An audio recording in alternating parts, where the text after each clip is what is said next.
hemos escogido este evangelio para estudiarle. Si tú eres nuevo aquí en Amistad, nos gusta estudiar la Biblia y cada libro de pasta a pasta, ¿sí? Es nuestro estilo, el poder estudiar la Biblia así completa, versículo, ir meditando en la palabra de Dios y que la Biblia misma vaya hablando a nuestros corazones. Y Lucas es el único gentil, o sea, el no judío, en escribir en el Nuevo Testamento y quizás en toda la Biblia. Él es el único no judío. Y su enfoque de escribir es alcanzar a los gentiles, alcanzar a aquellos que no son judíos. Vamos a ver este enfoque muy fuerte a lo largo de este libro, a lo largo de este evangelio. Pero él tiene este deseo de que nos encontremos con Jesús y lo veamos con otra cara, otra faceta, que veamos a Jesús. De hecho, el versículo clave principal de este evangelio es: el Hijo del Hombre vino a buscar y a salvar lo que se había perdido.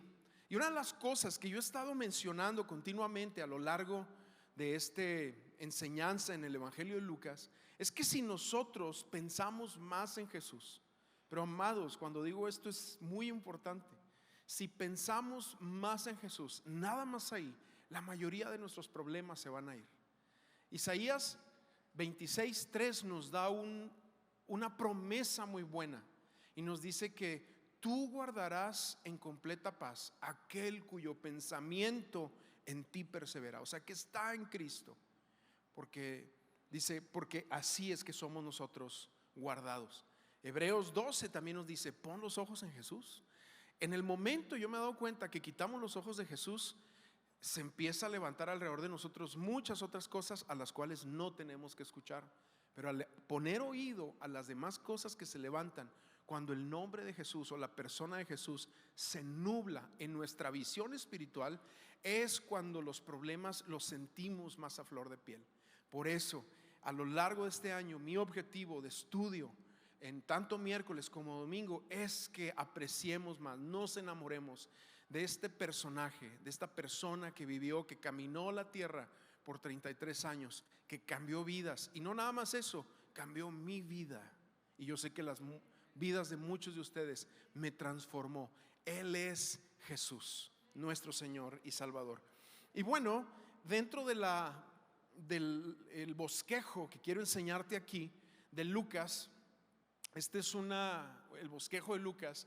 Hasta la semana pasada estudiamos las jornadas, lo que se le llama las jornadas del cielo a la tierra. O sea, es el anuncio de que Jesús va a nacer, el anuncio de Juan el Bautista, las intervenciones con Zacarías, Ana, todo lo que sucede en la historia antes del ministerio público. Ahora, el día de hoy, aunque es marcado por el bautismo de Jesús, el día de hoy comenzamos a estudiar el ministerio público de Jesús desde la perspectiva de Lucas como autor inspirado por el Espíritu Santo, obviamente. Eso va hasta el capítulo 9. Y luego a partir del capítulo 9, versículo 18, es la jornada o el viaje a Jerusalén, cuando la llegada hasta Jerusalén. Y por último, del 19-28 en delante hasta el final, es el ministerio ya de Jesús en Jerusalén. Entonces déjame empezar leyendo versículo 14 del capítulo 4. Y ahí comenzamos. Dice: Jesús regresó a Galilea en el poder del Espíritu, y se extendió su fama por toda aquella región. Enseñaba en las sinagogas y todos lo admiraban. Todos lo admiraban. Vamos a orar. Gracias, Señor, porque sabemos que tú estás aquí, como lo cantábamos ahorita, donde dos o tres están diciendo sí y amén, o sea, en un acuerdo, ahí tú te mueves, ahí está garantizada tu presencia. Oramos, Señor, que tú bendigas este estudio y que pongas en nosotros también corazones sensibles para recibir tu palabra. Yo oro que toda resistencia a tu palabra sea derrumbada al escuchar el nombre de Jesús y transformes lo que somos. En el nombre de Cristo Jesús oramos. Amén, amén. Entonces aquí empieza diciendo: Jesús regresó a Galilea. ¿De dónde? Bueno, regresa realmente del desierto. Si vemos así nada más la lectura, regresa del desierto de Judea. El desierto de Judea es un desierto inhóspito que está frente al Mar Muerto.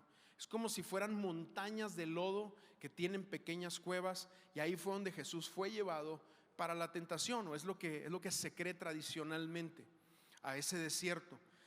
Pero también nos entendemos cuando Lucas empieza a decir esto, regresó a Galilea en el poder del Espíritu, es entender también que en Mateo, del capítulo 4 casi hasta el capítulo 9, nos cuentan todas las hazañas de Jesús en Capernaum, la ciudad donde Él escoge para vivir, para hacer su residencia. Ahí es donde recluta a sus discípulos, ahí hace tremendos milagros que van a hacer un comentario aquí en la lectura acerca de Capernaum, porque la fama de Jesús se extiende por lo que empieza a suceder en Capernaum. Pero bueno, aquí Lucas nos lleva a esta porción dirigido a los gentiles, donde dice regresó a Galilea en el poder del Espíritu, en el poder del Espíritu. Y me llama la atención porque esa es una palabra que Lucas la va a usar con mucho aprecio. En Hechos 1:8, Hechos es también escrito por Lucas como autor, guiado, inspirado por el Espíritu Santo, obviamente, no es solamente un autor humano. Pero ahí es donde aparece también esta palabra con este fuerte significado, Hechos 1:8. Pero recibirán poder, la palabra dunamis o dinamis, cuando haya venido sobre ustedes el Espíritu Santo, y me serán testigos en Jerusalén, Judea, Samaria y hasta lo último en la tierra. Y me encanta porque cuando empieza su ministerio, él se asegura, Lucas se asegura de mencionar que no lo empieza así nada más.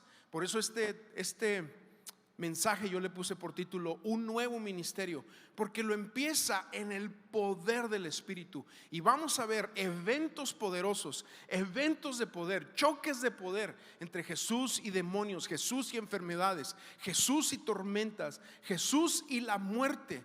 Y a todos los vence porque está en el poder del Espíritu Santo.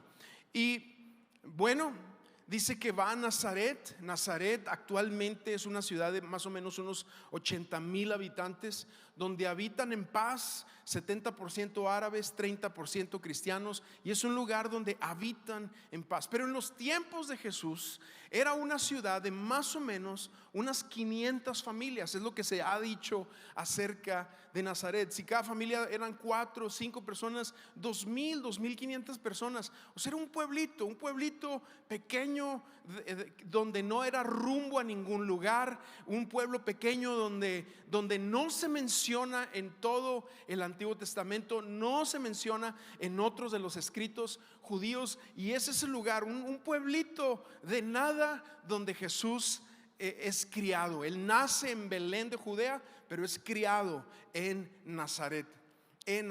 Y es más, hay un comentario acerca de Natanael y Felipe, unos de los discípulos de Jesús, cuando Felipe va con Natanael y le dice: hemos encontrado al Mesías, es Jesús de Nazaret. Y Natanael contesta: ¿y de Nazaret puede salir algo bueno?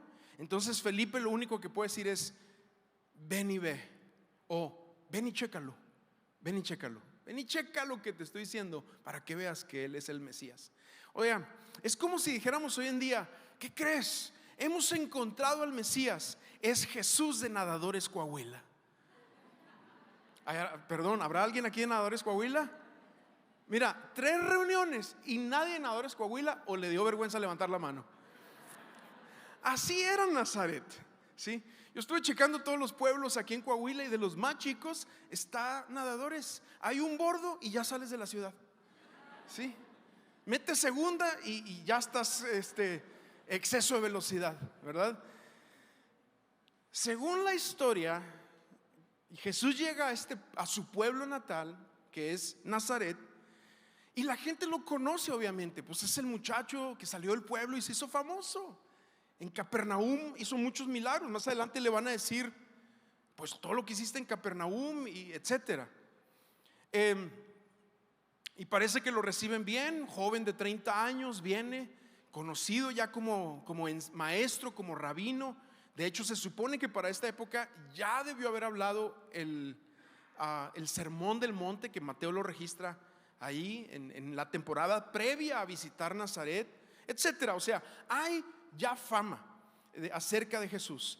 Y de repente la palabra nos dice en lo que vamos a leer, porque era una costumbre que cuando un rabino visitaba una sinagoga, a ese rabino se le entregaba los escritos del Antiguo Testamento y ellos podían hacer la lectura, y luego ya alguien más enseñaba, o ellos mismos, si se les invitaba, podían enseñar esos pasajes.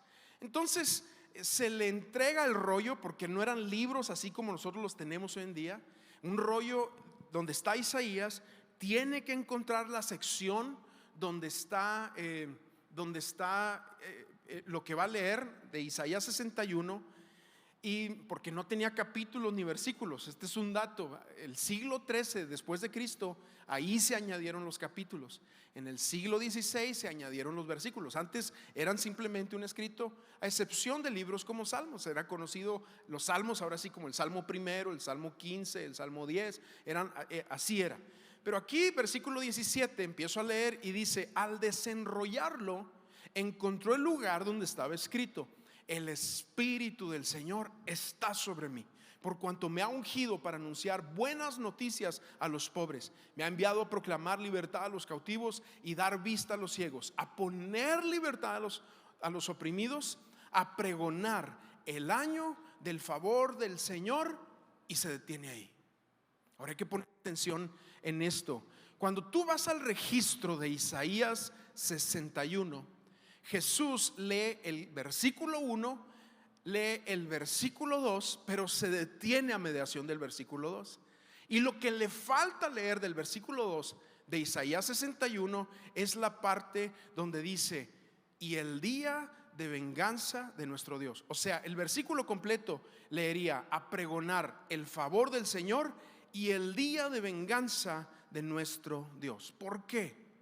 Porque esta segunda porción que no leyó es la segunda venida de Cristo.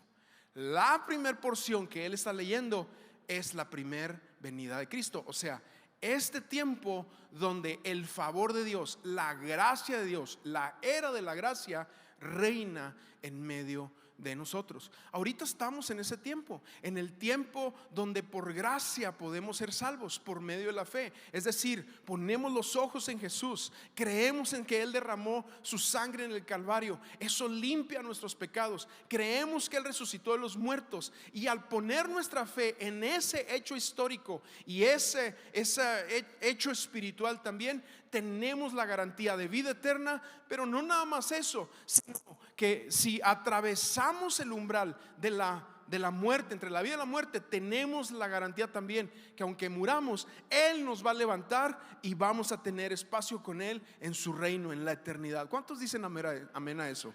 Amén. Pero entonces aquí nos menciona esta otra porción, nos menciona ahí el día de venganza de nuestro Dios. Porque esto sucede en la segunda venida de Cristo. La primera es el tiempo de la gracia, la segunda venida es el tiempo del juicio. Ahora Jesús viene como juez. La palabra nos dice que viene en un corcel, y en ese corcel viene a ejecutar justicia sobre las naciones. Y este pasaje que estamos leyendo era reconocido desde los tiempos de Jesús, desde antes de Jesús, desde que Isaías lo escribe y años después, reconocido como un pasaje mesiánico. Mesiánico significa que se refiere al Mesías, se refiere al Mesías. O sea, en pocas palabras, Jesús está leyendo en la sinagoga. La Biblia nos dice ahí que está leyendo, y de repente también dice ahí en el versículo 20 que estamos aquí viendo, dice: entonces enrolló luego el libro, se lo dio al asistente, se sentó, y todos en la sinagoga lo miraban fijamente. Y luego dice el versículo 21: entonces él comenzó a decirles, y me llama la atención porque en las sinagogas el maestro se sentaba y la congregación se ponía de pie. A lo mejor lo deberíamos de practicar, ¿verdad? De repente estaría padre hacerlo un día. Pero bueno, se quedarían dormidos o yo no sé qué. Total que está así. Pero Jesús en ese momento dice: hoy se cumple, en el versículo 20, a ver, ¿cuál es este? El 21 dice: hoy se cumple esta escritura en presencia de ustedes. Y la pregunta es: ¿qué es lo que se cumple? Bueno, hay dos cosas aquí importantes por resaltar. Primero, lo primero que se cumple Es la mayoría de lo que dice aquí, todo lo que dice aquí, no la mayoría. Explico. Se cumple, por ejemplo, que Él viene a dar buenas noticias a los pobres. O sea, todos nosotros para recibir el evangelio necesitamos ser pobres en espíritu. Aquí no habla de pobres socioeconómicamente hablando, habla de gente que se humilla, que baja su orgullo, su autosuficiencia, y somos capaces de decir: soy pobre delante de ti, no hay nada en mí que pueda hacer para autosalvarme. Y entonces es que podemos ser receptores del evangelio. Dice más adelante: me envió a proclamar libertad a los cautivos. Todos fuimos libertados de algún tipo de cautividad en nuestra vida, o drogas, o alcohol, o cosas externas como cosas internas: envidia, baja autoestima, odio, comparación, celos, todo ese tipo de cosas que cuando viene Cristo, Él nos libera de ese tipo de cautividades. Dice: vista a los ciegos. Esto es interesante. 2 Corintios 4:4 dice que Él vino a quitar el velo que nos hacía estar ciegos para que nos resplandeciera la gloria de Jesús, la gloria de Dios. Y eso fue lo que sucedió cuando llegamos a Cristo. Cuando nos sentimos pobres de espíritu y le recibimos, algo que también pasó es que ahora podemos ver la vida de una manera diferente, a la gente de una manera diferente, nuestra persona de una manera diferente, porque el velo de tinieblas ha sido quitado de nuestros ojos. También dice poner libertad a los oprimidos. Y es que la cautividad te mete en una opresión. La opresión es la bota del enemigo en el cuello de la gente, ese vacío, esa comparación, esa infelicidad que no se sacia. Solamente Jesús la puede saciar, y eso también se vino a cumplir. Y obviamente lo que te estoy diciendo del año del favor del Señor, o la gracia, la era de la gracia en la que estamos atravesando. Y luego, ¿qué más se cumple? Al decir: hoy se cumple esta escritura en presencia de ustedes, en el versículo 21, Jesús está diciendo: yo soy el Mesías del cual Isaías está hablando. Esto es importante. Yo soy el Mesías del cual Isaías habla. Luego la gente comenzó a decir, y aquí viene mi primer punto del mensaje, porque esta enseñanza de Jesús en Nazaret nos deja 4 puntos importantes. La gente comenzó a decir: ¿no es este el hijo de José? Se preguntaron. Hay otros pasajes en Mateo donde dice: ¿no andan aquí su mamá y sus hermanos entre nosotros? Primer punto: Jesús es el Hijo de Dios, no es el hijo de José. ¿Sí? Amén. ¿Quién dice amén a esto? Jesús fue el padre adoptivo, el tutor legal de Jesús, pero Jesús fue engendrado por el Espíritu Santo. Y también tenemos que entender que Dios no procrea hijos como nosotros, como los humanos. O sea, en otro sentido, la frase hijo de Dios significa Dios en forma humana, o Dios hecho carne. Si Jesús fuera solo el hijo de José, sería un maestro más, un sabio más, un filósofo más, una figura histórica como lo creen judíos y musulmanes, o mejor dicho, judaizantes y musulmanes. Un hombre común que hizo algunos milagros, que quizá dio algunas profecías y nada más. Pero yo nada más quiero decirte: Jesús no es un hombre ordinario. Él es Dios. Jesús es Dios. Juan 1:1 dice: en el principio ya existía el verbo, y el verbo estaba con Dios, y el verbo era Dios. Amén. O sea, está diciendo ya antes el verbo no dejó de ser Dios, siempre ha sido Dios. Hebreos 1:3: Él es el resplandor de la gloria de Dios. Me encanta cómo lo dice aquí esta traducción. De Él resplandece la gloria de Dios. No es reflejo de la gloria de Dios. Tú y yo podemos reflejar la gloria de Dios, algunos aspectos del carácter de Dios, otros días no. Otros días reflejamos aspectos muy carnales nuestros, y en algunas ocasiones hasta cosas medias diabólicas. Sí. Pero aquí Jesús es el resplandor de la gloria de Dios. Él es la imagen misma de lo que Dios es. Él es quien sustenta todas las cosas por el poder de su palabra. De hecho, Lucas inserta un comentario previo en el capítulo 3, versículo 23. Cuando se empieza su genealogía, dice: Jesús tenía unos 30 años cuando comenzó su ministerio. Era hijo, según se creía, de José. O sea, era la creencia popular. Pero él está estableciendo que Jesús es el Hijo de Dios. ¿Recuerdas Lucas un poquito antes también, el capítulo 2, versículo 49?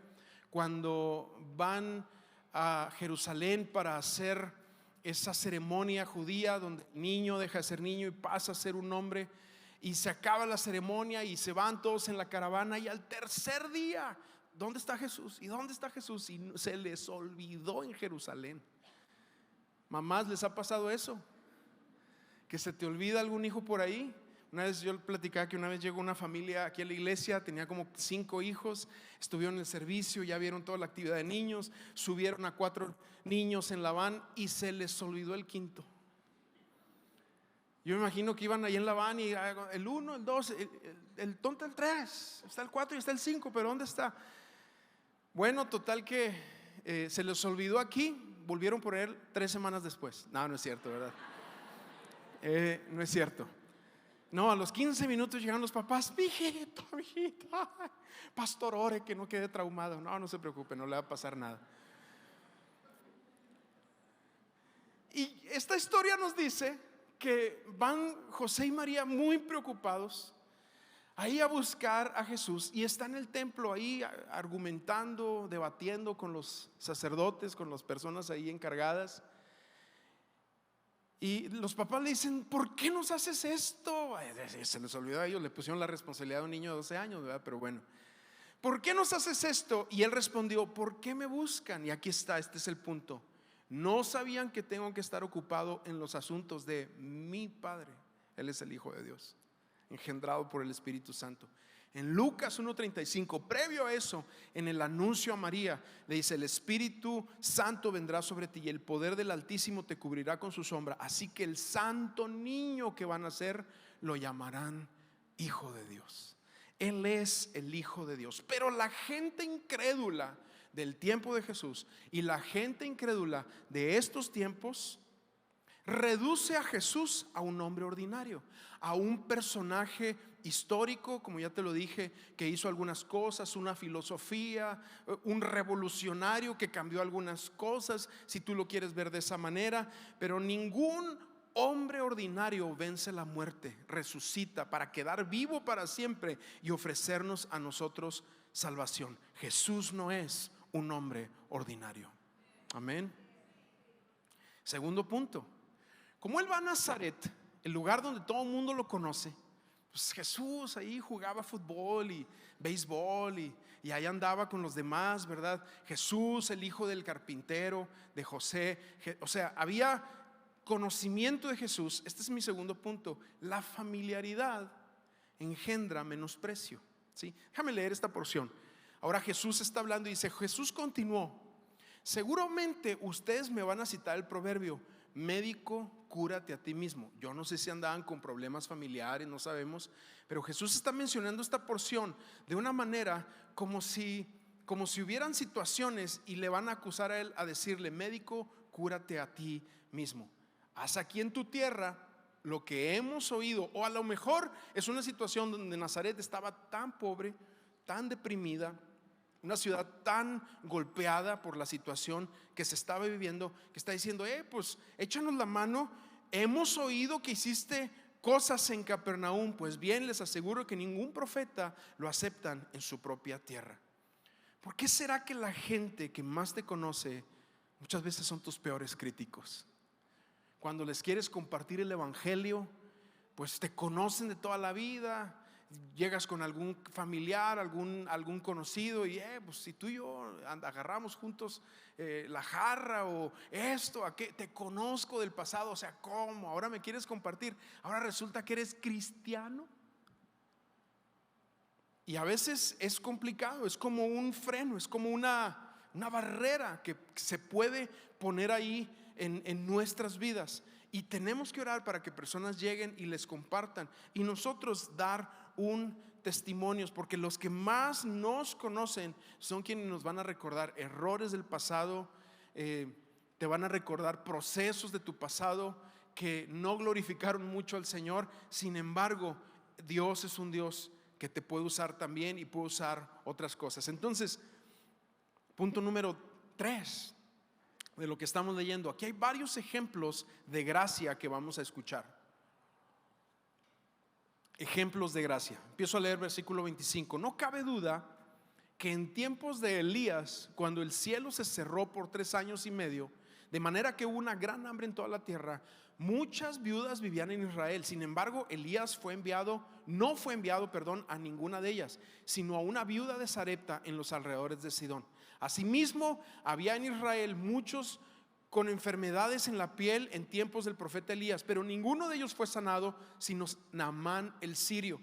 Al oír esto, todos los que estaban en la sinagoga se enfurecieron, se levantaron, lo expulsaron del pueblo, lo llevaron hasta la cumbre de la colina donde se estaba construido el pueblo para tirarlo por el precipicio, pero él pasó por en medio de ellos y se fue. Y aquí esta mención de Lucas es interesante, porque ese es como el tiempo de Jesús de morir todavía no es. Él usa de sus atributos divinos para escabullirse de la gente. Pero fíjate, la pregunta obligada es: ¿por qué se pusieron tan mal cuando Jesús da estos ejemplos de Elías y de Eliseo? Primero, porque en esta confrontación se compara con Elías y Eliseo, que su mensaje no fue recibido por Israel y Dios los envió. Primero a Elías lo envía a Sidón, actualmente está en la costa de Palestina, al norte de Israel, actualmente propiedad del Líbano, y lo envía ahí para hacer un milagro con esa viuda. Y luego nos habla de Eliseo y Naamán el sirio. Había muchos leprosos, pero Dios quiso que fuera sanado Naamán, un sirio, alguien que no era del pueblo de Israel. Entonces, al momento de decirles, así como ellos no lo recibieron, ustedes aquí en Nazaret tampoco reciben mi mensaje, ellos se molestan.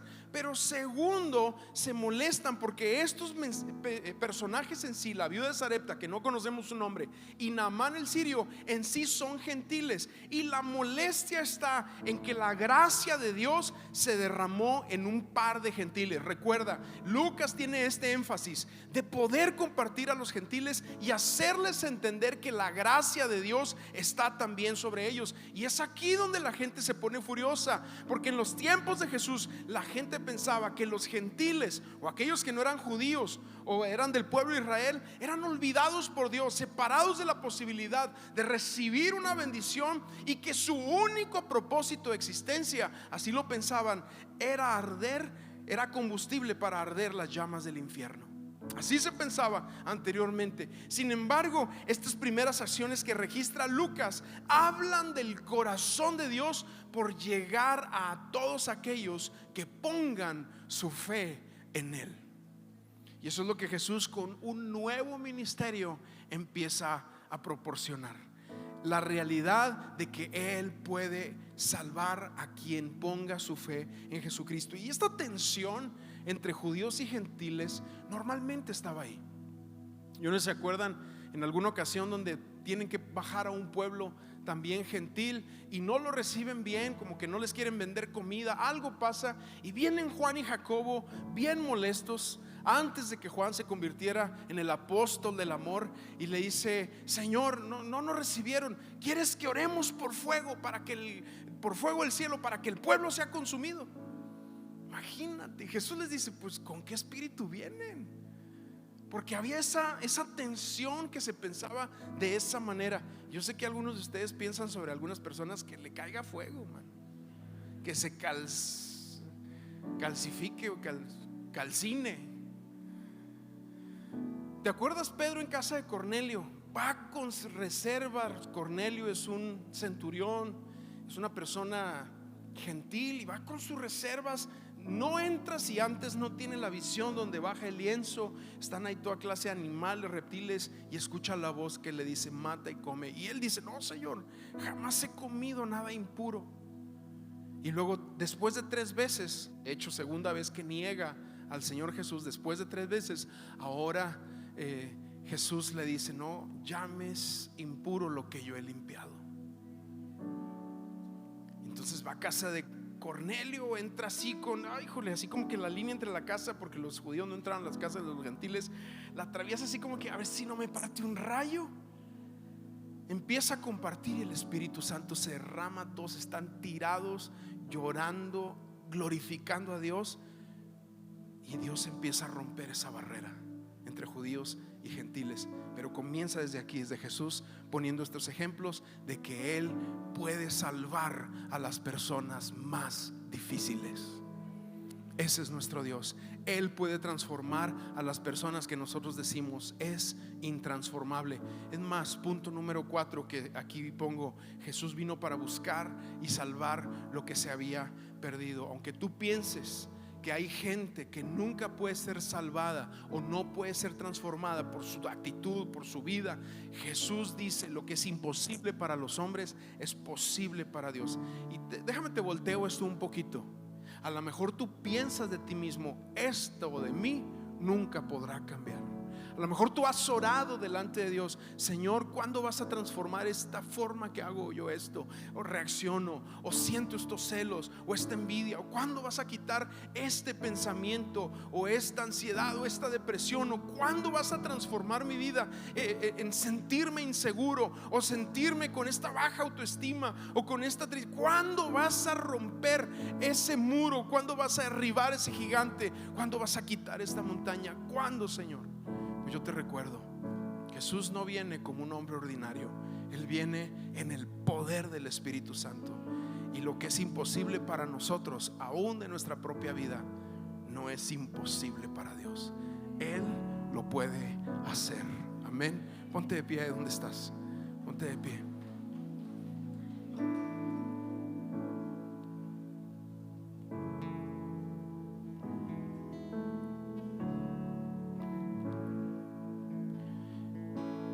Hoy en la mañana que estaba meditando en este mensaje, recordaba tantas veces que yo he hecho oraciones de frustración delante de Dios, tantas veces, donde le he dicho al Señor: Señor, ¿por qué no logro cambiar esto? Y el Señor me recordaba y me decía: es que tú nunca lo vas a lograr. Tú nunca lo vas a lograr. Es por medio de su Espíritu, es por medio de su poder. Dios lo va a hacer, no tú. Él es capaz. Nosotros somos incapaces. Él lo puede hacer en un instante, en un momento. En un momento puede transformar tu vida. Cierra tus ojos. Y si ha sido esa tu oración, si ha sido así como yo he hecho estas oraciones de frustración, no logro cambiar, no logro ver esto, vamos a dejar de ver nuestros logros, nuestras intenciones, nuestras capacidades, nuestras formas humanas, y vamos a creer en su poder, que Él puede hacer las cosas nuevas. Cierra tus ojos y dile: Señor, sí, hoy yo te pido tu poder. Ven con tu poder y rompe en mi vida aquello que a ojos humanos, a mis propios ojos, se ha convertido en un gigante que no puedo contra él. Pero yo no lo puedo enfrentar en mis fuerzas. Yo lo enfrento en tu poder, Señor, en tu poder, en el poder de tu Espíritu, en el nombre de Jesús. En el nombre de Jesús, Señor, en el nombre de Jesús. Si tú estás ahorita en este momento atravesando cosas las cuales tú dices: no sé cómo le voy a hacer con esto, no sé cómo se va a cambiar esto en mi vida, no sé cómo el Señor va a transformar esta área de mí que recurrentemente caigo en ella, hoy este mensaje es para ti. Dios quiere transformar tu corazón si tú estás dispuesto a traer esto delante del Señor. Y mientras cantamos, ahorita cantamos esto: sí, amén. Donde 2 y 3 se están de acuerdo, ahí tu presencia es liberada. Mientras cantamos eso, si tú necesitas oración por estas cosas que te frustran, que sabes que ofenden a Dios, pero que Él tiene el poder para cambiarte, sal de tu lugar, ven aquí al frente. Queremos orar contigo, queremos ponernos de acuerdo, queremos orar contigo. Amén. Tu Ven, vente, sal de tu lugar y ven. Vénganse hasta acá, hasta el frente. Te vas a mover. Sí, amén. Tu palabra nunca cambia.